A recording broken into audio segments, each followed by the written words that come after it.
Hello ಅಣ್ತಮಾಸ್, welcome to Veeresh visual. ಬಾರೋ ಅಪರೂಪದ ಮುಳ್ಳಂದಿ ಬಾಬಾ. ಇವತ್ತು ಅಮಾವಾಸ್ಯೆ ಅಂತ ನಾನು ಡಾರ್ಲಿಂಗ್ ಎತ್ಕೊಂಡು ನಾನು ಹೋಗ್ತಾ ಇದ್ದೀನಿ ದೇವಸ್ಥಾನಕ್ಕೆ. Congratulation brother, congratulation. ಓಕೆ. ಅಂತೂ ಇಂತೂ ನಾ ಬಂದು ತಲುಪಿದ್ವಿ ದೇವಸ್ಥಾನಕ್ಕೆ. ಹಂಗೆ ಒಳಗಡೆ ಹೋಗಿ ನೋಡ್ತೀನಿ, ಎಲ್ಲರೂ ಆ ಕಡೆ ಈ ಕಡೆ ಮಲ್ಕೊಂಡಿದ್ರು. ಮಲ್ಕೊಳ್ಳೋಕ್ಕೂ ಜಾಗ ಇರಲಿಲ್ಲ. ನಮ್ಮ ದೇಶ ರೀ, ನಾವು ಕೊಟ್ಟಿರೋ ದೇಶ ಇದು. ಮಲ್ಕೊಳ್ಳೋಕ್ಕೆ ಸುಡ್ಕೋಕ್ಕೂ ಮುಂಚೆ ದೇವ್ರಿಗೊಂದು ಹಾಯ್ ಹೇಳ್ಬರೋಣ ಅಂತ ದೇವ್ರ ಹತ್ರ ಹೊರಟೆ. ಅಲ್ಲಿ ನೋಡಿದ್ರೆ ಭಜನೆ ನಡೀತಾ ಇತ್ತು. ಹಂಗೆ ಸ್ವಲ್ಪ ಭಜನೆ ಕೇಳಿಕೊಂಡು ದೇವ್ರಿಗೆ ಹಾಯ್ ಅಂತ ಹೇಳ್ಬಿಟ್ಟು ಮಲ್ಕೊಳ್ಳೋಕ್ಕೆ ಜಾಗ ಹುಡ್ಕೊಂಡು ಹೋದೆ. ಮಲ್ಕೊಳ್ಳೋಕ್ಕೆ ಜಾಗ ಅಂತೂ ಸಿಕ್ತು. ಮಲ್ಕೊತೀನಿ, ಬಾಯ್. A few moments later.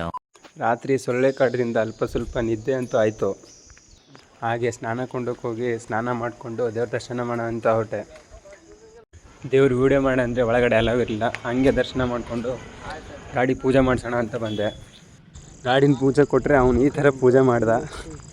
ಗಾಡಿನ ನೋಡಿದ್ರೆ ಅಯ್ಯೋ ಪಾಪ ಅನಿಸ್ತೈತೆ. ಸರಿ ಇರಲಿ ಅಂದ್ಬಿಟ್ಟು ದೇವ್ರನ್ನ ಬಾಯಿ ಹೇಳ್ಕೊಂಡು ಹೊರಟೆ ಮನೆ ಕಡೆ.